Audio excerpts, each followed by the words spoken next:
আসসালামু আলাইকুম এভরিওয়ান। আজকে আমি চলে এসেছি ঢাকার বিখ্যাত সেই আহসান মঞ্জিলে। আহসান মঞ্জিল মূলত ঢাকার সদরঘাটের কাছে অবস্থিত।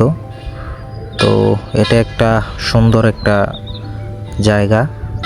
এখানে আসলে আগে বাণিজ্যের উদ্দেশ্যে নবাব এইখানে এই মঞ্জিলটা গড়ে তুলেছিল। খুবই সুন্দর।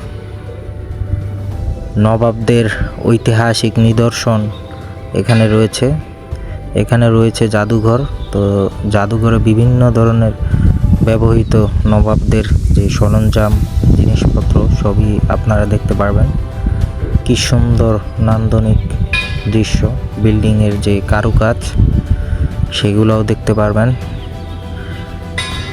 এই ভবনটি মূলত 1859 সালে কাজ শুরু করে এবং 1872 সালে কাজ শেষ হয় এবং এটা জাদুঘর হিসেবে প্রতিষ্ঠিত হয় 1985 সালে।